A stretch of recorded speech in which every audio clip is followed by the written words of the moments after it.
Welcome to Media Moses Weekly, the weekly roundup of articles from our own Media Moses and from the relevant entertainment news.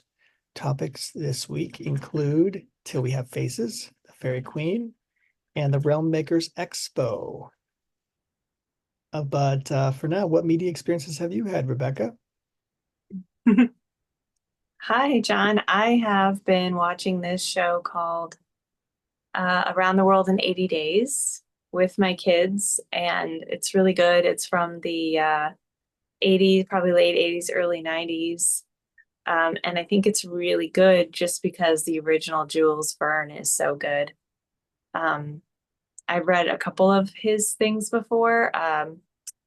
He did 20,000 Leagues Beneath the Sea, and he did Voyage to the Moon, Voyage to Mhm. the I think it's Voyage to the Moon. And he also did Voyage to the Center of the Earth. Mhm. Anyways, it's really entertaining. It's really educational. And we get the main characters are all animals. And That's the difference, right? that would be the main difference. That would be the made for kids aspect of it, is that Mhm. instead of just regular human characters, they're all animals, and but they're still very British, and they're actually gentlemen, and they talk a lot about being gentlemen, and so um, that's really fun because I'm always talking to my boys about being gentlemen. So now they actually get to see it like in action. So Mhm. that's been pretty exciting. It's very geographically educational. We've been talking a lot Oh, about yeah. where they're going, and get out the world map and show them, like, you know where they're going. And so I was talking to my 9-year-old, and I was saying, Wait. Who's 9-year-old? my 9-year-old, your 9-year-old, our 9-year-old, the 9-year-old. He's great. He's the geography buff. Yeah, I think he's really turning into a geography buff like his dad. Um, and and so I'm showing him on the map, like, look, they started here in England, and then they went to France, and then to Italy, and then to the Suez Canal, and now they're going to India. And he goes, I already know that. He's not like a kid with an attitude or anything. He's just like, he already knew that. I don't know. He kind of he kind of has a little attitude sometimes. So yeah, I guess I sound like a homeschool mom, but that's been my media experience this week. Good. That's a good media experience. Yeah. Yeah. Yeah, it's good to know geography because if you're going to rule the world, how are you going to rule if you don't know what's in the world, right? hmm Hmm. Yeah. People talk a big game and then they don't know where Egypt is. I'm just like, come again? Uh, but yeah, no, geography is just a lot of fun. It's a lot of fun. I'm very visual, so looking at maps was always, I don't know, somehow looking at maps was always very healing for me. Just interesting. Yeah. Like I could just sit and study a map for like half an hour, just sit there and look at a map. It's weird, I guess. I don't know. It's not weird to me, obviously, but Well, now we've passed down that weird to our 9-year-old son. what were we thinking? So. I've That's also great been though. I've also been reading, I'm continuing to read Surprised by Joy, the biography of C.S. Lewis. It's really, really good. Somebody really needs to make a list of all of his references. Like, he's Hmm. constantly referring to Yes, literature, philosophy, authors who right. changed his life, fairy tales, um, things that really influenced him. It's like the main thing that he talks about. And Yeah, and I really find that that's really important, but I think that people look at it wrongly. They look at that and they go, "Oh wow, well if C.S. Lewis knows all these people, all I have to do is read C.S. Lewis's books, and that'll be enough." yeah, No, he drops names so you can go research those names and read those works too. yeah. you know? Yeah, absolutely. So that's what I'm thinking is there needs to be a Surprised by Joy C.S. Lewis reading list, um, Yes. comprised of every book that he mentions. I'm Living getting, books. I know, yeah, real, like for real. Like I'm getting toward the end, Yeah. and he mentions this book called The Everlasting Man, by Heard of G.K. that, yes. Yeah, and I'm like, By Chesterton, right? yeah, Yeah. and I'm like, I think I need to read that. Like just the title alone is amazing. But Yeah, a lot of Catholics, they swear by Chesterton, so yeah. well, it's so funny because he's almost like he's basically about to be converted. Like this is the end of his biography and converted to Christianity. And Right. so he continually says that he liked this author if it like he loved this author except for the fact that they were a Christian, or this author would be perfect if it weren't for their Christianity. Right. And If he only. says that continually. And then he talks about some of the other authors that he liked. So he had a very clear bias. Yeah. Yes. And then he talked about some of the other authors that he liked who were atheists. And he's like, their stuff just was like water. Like it just Yeah. was empty. And so Definitely. he basically feels encroached upon on all sides. Like the Christians are coming after him. He can't enjoy anything because it's made by Christians. Yes. Yes. And even his best friends start to all become Christians. And That's great. yeah. So, anyways, have what media experiences have you been having this week, John? Well, since you were mentioning C.S. Lewis, I finally finished reading Till We Have Faces. I had started reading it a little while ago, and then I just kind of assumed what the kind of story it was, which was just very informed and inspired by mythology. But I didn't really know what kind of story C.S. Lewis was telling when he told Till We Have Faces. And so I just thought, well, I'm going to put a pin in that and read that later at some point when I have time. And I finished reading it finally. And I was not as satisfied with it as I was in the beginning. In the beginning, I was very much like, oh, this is another great C.S. Lewis tale. He's going to use great descriptions. He's going to drop references, like you said, and he's going to reason with you in this enlightening way about Christianity. And it was just it was basically a retelling of this Greek myth, and but in a way that he slightly changed to make it more engaging for him.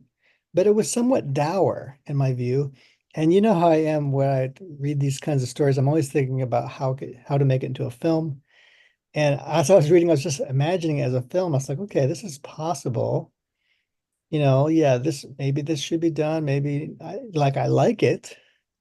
It's likable. But then I realized that he wasn't escaping from the general tone, which was one of like discontent and complaining and bitterness and cynicism at times. And because this person basically is disenchanted with the gods, disenchanted by the gods, and their entire life is um, this kind of like what is the term that they use? Deconstruction. People who deconstruct Mhm. from Christianity. It's like her deconstruction from paganism. Yeah. But the truth is, you think that that means she's a good person, maybe. No. Apparently, she's like worse than the pagans, right? So, or worse than the gods. So, like, even the gods look good compared to this girl, essentially. Yeah. And so in many ways, I just cannot sell this story as a film. And also not a lot, to me at least, happens in the story that's that engaging for film. It might be engaging to you like enact as a play, um, or kind of a short story, maybe. Yeah, like a one woman play kind of thing, like a monologue play. Yeah, Yeah, or a few people. Her Yeah. and Psyche, maybe, in one other character, maybe. Um, but like it's not, I don't know. I think it was like sometimes I find the myths interesting when things happen in the myths. Like this is why I like the Iliad and the Odyssey, because lots of things happen in those stories. Uh, Huge plots, but so many myths are, they don't get beyond this one image or this one scene that's, like Narcissus in the pool, that they don't really get beyond that kind of like iconic image in your head. And for me, the iconic image was Psyche in the palace, and she doesn't see the palace, right? That was to me, the iconic moment for the story. But it doesn't really get better after that, Yeah. you know? No. I And agree so with that's you. an interesting thought, like that whole belief that she's in this palace versus she's not in this palace, like that to me was interesting. And in fact, that was when I was like on the fence about where this story is going to go. Mhm. I was like, is it going to follow Psyche now, or is it going to follow, you know, um, the main character? So, and I also didn't know who was in the right and who was in the wrong. Like they both seemed pretty foolish. But then I was thinking, I hope that Psyche's in the right and that this character represents Jesus in a way. Yeah. I think that's kind of what it was supposed to be, except it didn't really sell it enough for me to Yeah. make it a good thing. Like it still was kind of a bad thing to me. Hmm. And so I think what frankly, I mean, C.S. Lewis changed the story to a little degree. I think he should have changed it even more to make it more of a hopeful story. Hmm. And that maybe the god of the mountain really represented God instead of a pagan uh, Greek god. Hmm. That would have been interesting. You know what I was thinking of? What, because we just read Paralandra. You read Mhm. that to us out loud, and the thing he says this in Paralandra, Ransom is speculating, I think, that the Greek pagan gods may have actually been, um, I don't know, misunderstood angelic beings that Mhm. represented different planets, that Right. kind of thing. So then he kind of says, like, what if all these myths are true? Mhm. But it's like he's saying, but we just didn't understand them. Right. And so that's sort of what Till We Have Faces feels like, especially now Mhm. that we're talking about it. It feels like this is C.S. Lewis's telling of that particular myth. The character who is, it's her voice telling the story, and um, it's like it's literally like she does not understand the gods at all, and so she can't. That's why she can't see the palace. She can't believe that Eros, I guess. Do they even say Eros in the Say book? Cupid. Cupid. They Yeah. say okay. She can't believe that Cupid could be good to her Right. sister or her best friend. She can't even believe that. Well, Um, because all the gods to her are the same, and she always, when she refers to holiness, it's always this disgusting, gross thing to her. right, It always yeah, represents sacrifice, blood, right, like evil things that she's seeing that feel unnecessary to her, or feel like trickery or some foolish notion. It's right. it's not really based on anything real. So it's very much like she's she has misunderstood the gods wholly, entirely. And you were reminding me of the ending, um, that she comes with her book, her story to tell to Right. the gods. She opens it up and she's going to tell them the story of her life and complain about them. Hmm. And as you were saying, she opens it up to tell the story, but it's changed. Her Yeah. whole story has changed. It's not what she thought it was. And so, I could see how maybe C.S. Lewis was trying to make a statement or some kind of point about how we don't fully understand God, or God, maybe even within Christianity, we don't really completely understand him or his Right. motives. And the things that we do that we say are for him are somewhat Mhm. empty or meaningless. Um, I don't know, but just Yeah. Yeah, I mean, if that's the case, why doesn't C.S. Lewis then change the story even more to literally make it about God instead of about, the Greek gods? Mhm. I mean, I I tend to agree with, as it comes to the theology of these things, whether it's demonology, angelology, or theology, the nature of God, and all these things. I tend to side with Michael Heiser on the idea that the angels and demons are like lowercase g gods, as in they belong to a divine council, and God trusts them with some decisions on earth. And so they will appeal to God, and then he will agree or disagree and let them do what they say they're going to do on his approval. And so, um, I mean, there's loads of evidence of this in the Bible.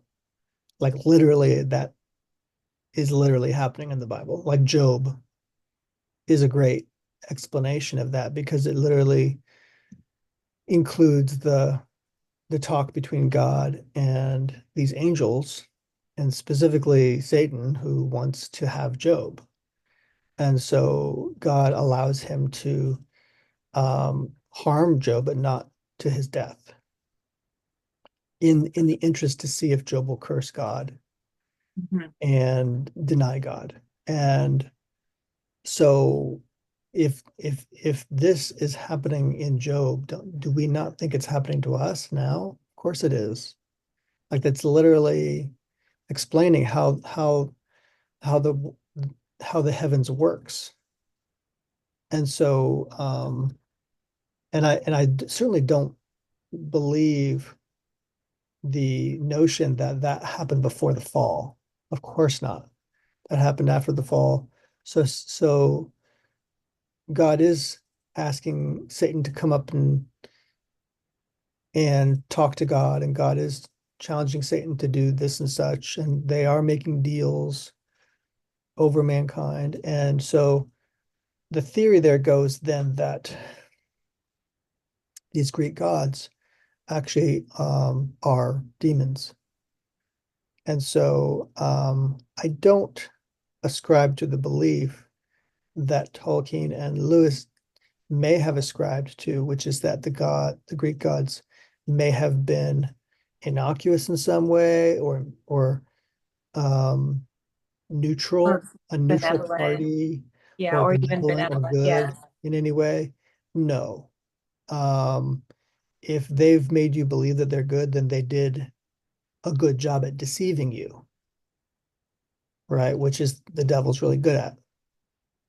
We already know this. So to think that we could have an experience in a garden with a serpent and then be like, well, that serpent was good, means you miss the point of the story in Genesis, right? So, and obviously the people who believe in the biblical account should have some skepticism when an angel of light comes to them and tells them, oh, this and such is true, and therefore you should do this and such.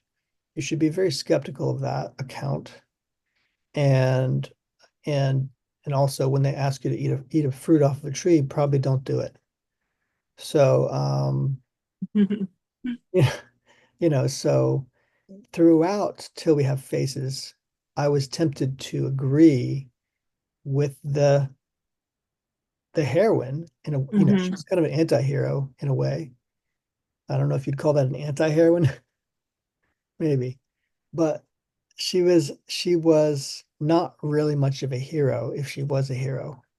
But I was tempted to agree with her because I have a lot of skepticism towards the Greek gods. And I don't think anybody should put trust in them. And I agree with them when she looks at those, quote, holy things as disgusting. Hmm. I also think that they're disgusting. Hmm. So I think that Lewis, though, had a different history in his Yeah. reading of mythology, and he saw beauty in it, which was about teaching mankind certain lessons.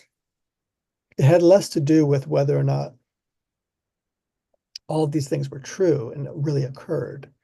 It had more to do with the fact that they were myths, and myths contain true virtues in them, and examples of virtuous behavior or unvirtuous behavior.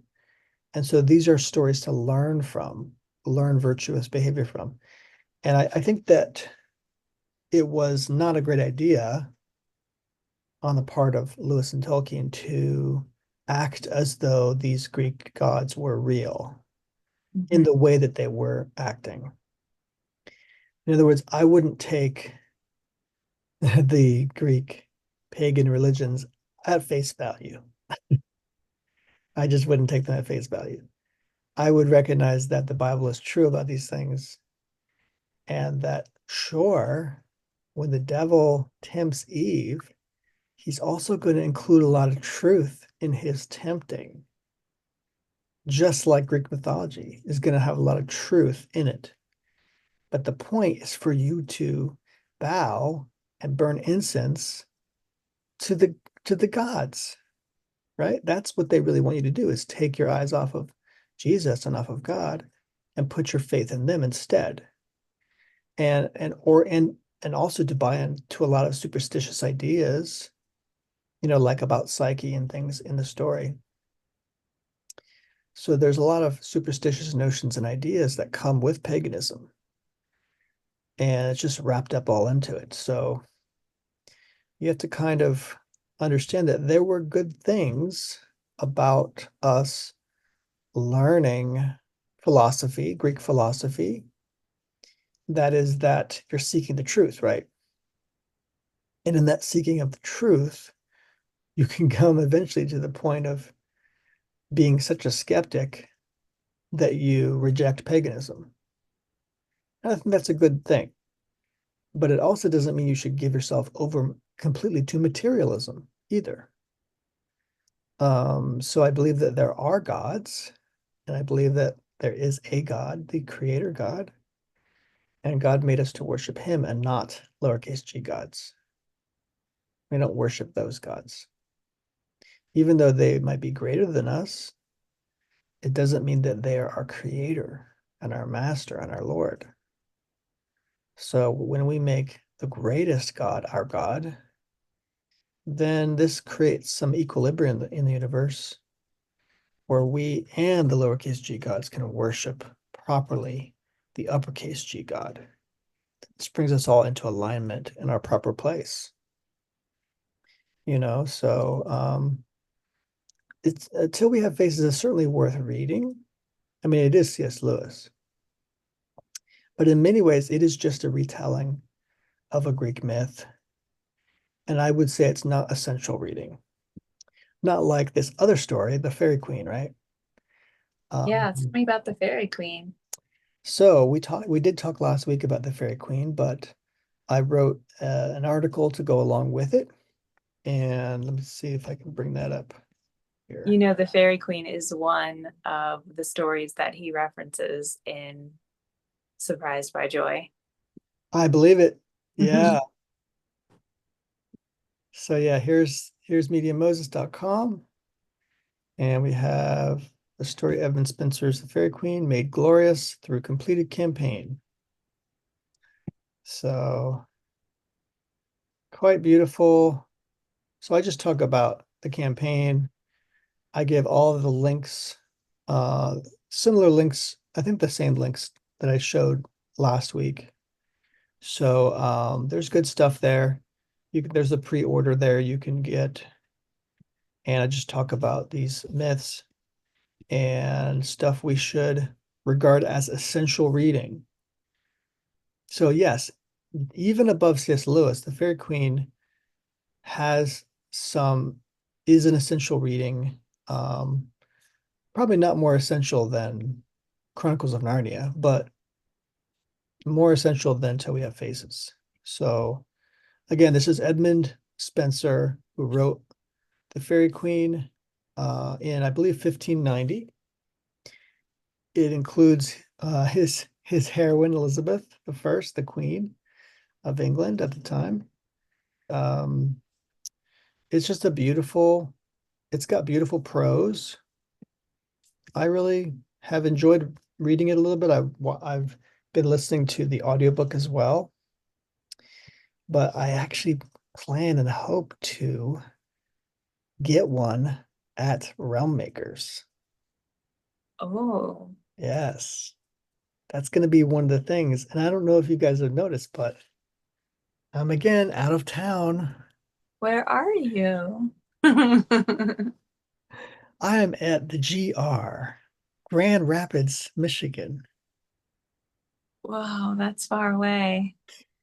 You act like you didn't know I was driving over here. Yes, it Uh-huh. was far away. It took me 2 days to get here. Um, Now I'm making a long trip of it. Instead of, remember the last trip I took? Oh my goodness. I was like driving straight through and then I made myself almost sick. So I decided I'll have some nice breaks on the way this Yeah. time. So I've made my way to Realm Makers in Grand Rapids, Michigan. This is the first time Realm Makers is doing a convention, like a full convention. Wow. What they had been doing is doing a writers' conference mostly. Okay. And so Realm Makers is, I don't remember when they first started, something like 2013 or something. I don't know. So they've been around a little while, but they started mostly as a Christian spec fic writers convention. So spec fic is speculative fiction, which is things like fantasy, sci-fi, horror, anything fantastical or supernatural. A lot of young adult, a lot of YA fiction is in spec fic. And so spec fic is just the best fiction. It's just the most interesting, fun kind of fiction you can make. And so I agree. you have more to talk about with spec fic in the future, I'm sure, because we have some plans we aren't talking about yet, stuff going on. But yeah, it's a really cute town, Grand Rapids. Um, the funny thing is today is the first day of the event, and I could have gone to this event, and I was driving there, but guess what? I just had all these things get in my way because I'm not familiar with this town well enough to just drive around this town.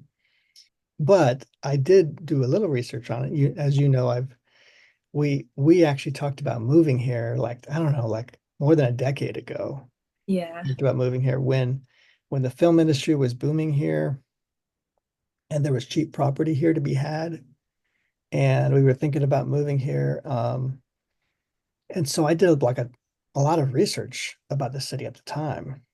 And so I was a tiny bit familiar with the town. Like I knew that Division Street cut it south to north and east to west.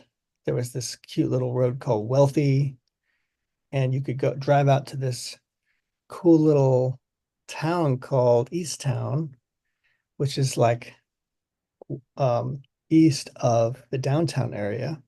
Yeah. And it was like a growing little, thriving little, kind of a hipster community, so to speak. Little coffee houses and restaurants and stuff. Yeah. So I was like, oh, I know. I'll just drive up Division, turn right on Wealthy, and I'll go up to Easttown and take a look at it. And I said this before I had my phone out. Right? I just got in the car and drove before I had my phone out with my maps. And then I like looked at the map and okay, I'm fine. And then I put it down and it wasn't but 5 minutes later, I picked it up again. It was dead, totally dead. And I was like, no big deal. I'll just plug it in again. make sure I can charge it up. No, an hour later, it was still dead. The charger did not work also. So now I was driving around a town I had nothing, I had almost no knowledge of, without a phone. And I didn't even know the Airbnb where that was either.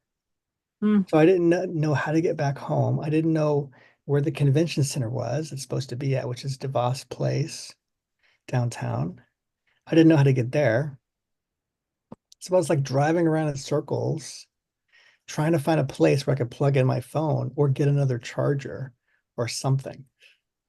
After I got my phone finally plugged in, I was like, this town is so cute.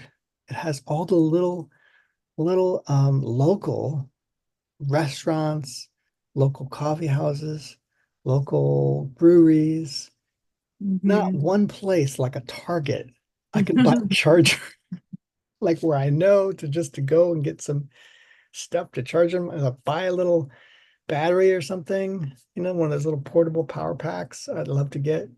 Yep. Because at this point I was like, what is it? Is it the cord? Is it the charger? Or is it like literally the outlet in my car? I don't even know. So, because until I do that, I can't even figure out how to go to. Anyway, I was like, this town is so cute. Darn it. It doesn't even have a Target. Not a chain Not a big box store to be found. Nothing. It's too cute for that. And then I went downtown and it was even cuter than I had imagined. It was Mhm. incredible. Wow. And people everywhere, like charming hipster like people, like running around without their shirt on, they're like so cool, you know, Mm. downtown, and which I always thought people who run around downtown, they're just like showing off. Just like, this is where more people get to look at my sweaty chest. I'm gonna jog in the most populated area. That's right, on purpose. Because it's kind of nonsense, because since it's downtown, they have to stop running at every few blocks because it's not a great place to run because all the traffic. Yeah. Like, what are you doing? I know what you're doing.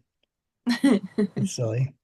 But what a cute town. And then I finally realized I finally got a new charger at a dollar store. Finally Wow. found a dollar store. And it took me like 30 minutes just to find a dollar store.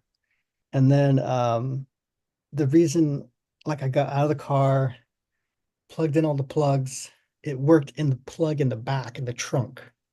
Oh, It did not work in the front where I was trying to charge it. So I think it's literally the charger on the front. oh, So anyway, I plugged it in the back and the cord was longer this time, the new cord. So it could good. reach up to me in the front. And it worked. And then I found out where to go and everything. Oh my goodness. You don't need to know all this stuff. Wow. What But an it was adventure. it was kind of funny just because I was literally driving around for like 3 hours, which is exactly the period of time that it would take for you to go to the event on Friday today and then finish the event. So I literally was like 6:30 when I could make it downtown when they finished the event. So it's like God was being like, you don't need to go to this event on Friday. Okay, I guess I don't. Wow. Anyway, I am ready and rearing to go tomorrow. Wow. It's I gonna have be awesome. everything I need. I even have my new camera for interviews. It's gonna be the cultural exodus camera. It is. It's getting my Cultural Exodus camera. Um, and it's going to make impromptu interviews just really easy. I've got the mic to go with it. Just I can just put it on someone's shirt and get clear audio for them. Um, and as you know, most of my equipment, you cannot do this stuff. Most of my equipment is made for cinema. Yeah. Got these nice prime lenses, cinema lenses. Can't use them for this kind of stuff. It's just too Yeah. much. You gotta have a whole crew with you, Hmm. So this will make this kind of event much easier as well, because I can basically do like red carpet style interviews just very quickly and on the fly. Yeah. Where you just ask a few questions, you know, and then the next person comes along and you ask them a few questions. So, they have quite a few writers. I don't know if you'd call them famous, but it's like they are fairly well known in the Christian spec fic community. People like, let's see if I can even remember. Andrew Peterson, who does Yeah. Wing Feather. Indy Wilson, who's done a few stories. 100 Cupboards is one of his stories. Death by Living. He was part of getting the House of David going. He's Okay. like an associate producer or something, maybe a writer. I don't even know. Oh, okay. He was a producer on that. Was it S.D. Smith, the guy who did Green Ember? Okay. Yeah. Um, Hmm. I've never read that yet. I haven't read it yet either, but Yeah. yeah. And a few other writers.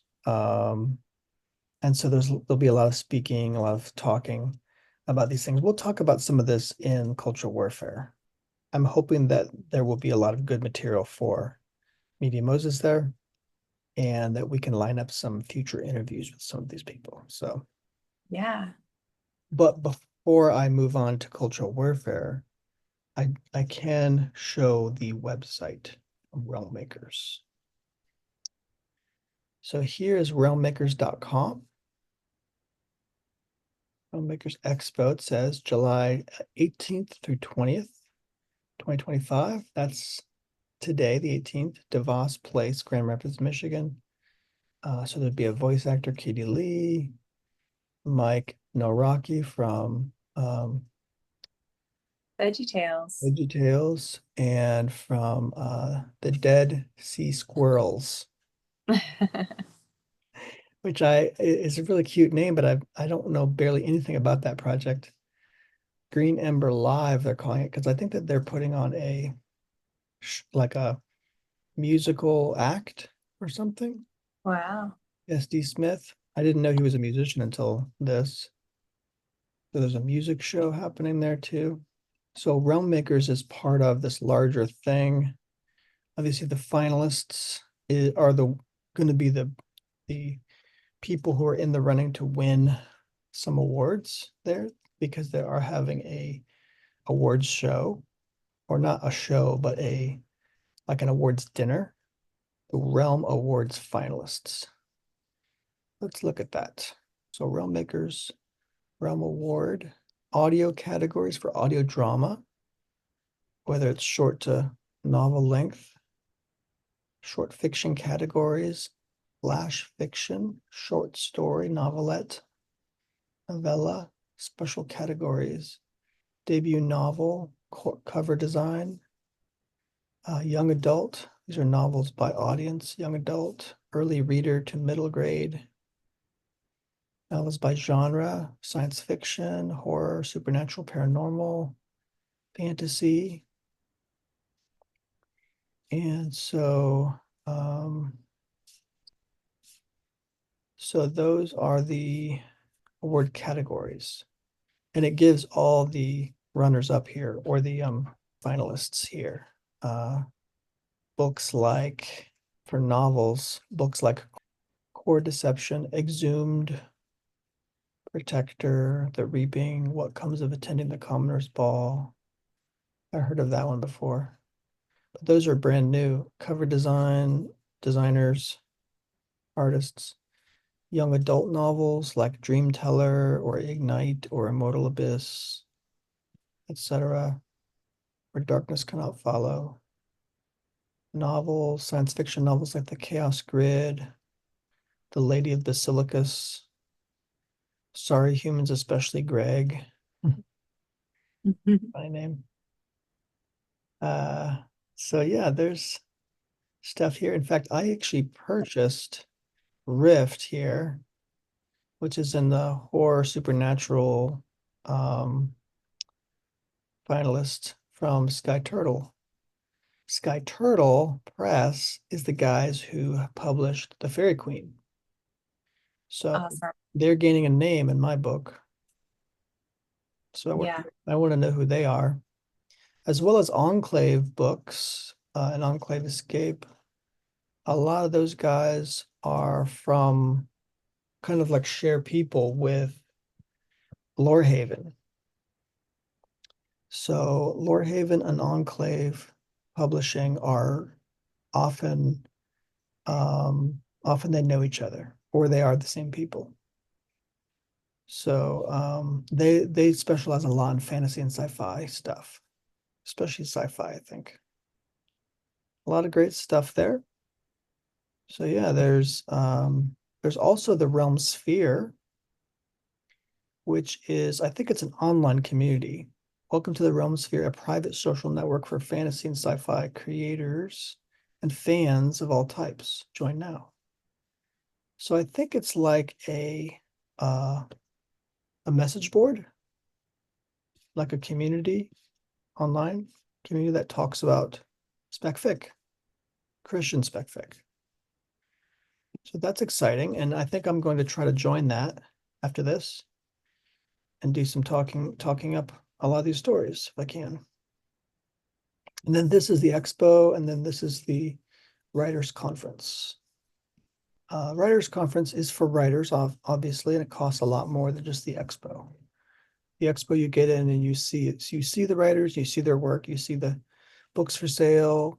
You can go to talks and things like that. You can get your book signed, you can go to shows, things like this. So I'm hoping to just come in now as a expo, like a fan, and then hopefully get some interviews lined up and for the future. And hopefully, maybe I will get some interviews from that. So looks exciting to me. That looks great. I wish I was there with you. Looks like I an wish you were. awesome expo. Yeah. It gives, you can get your tickets there.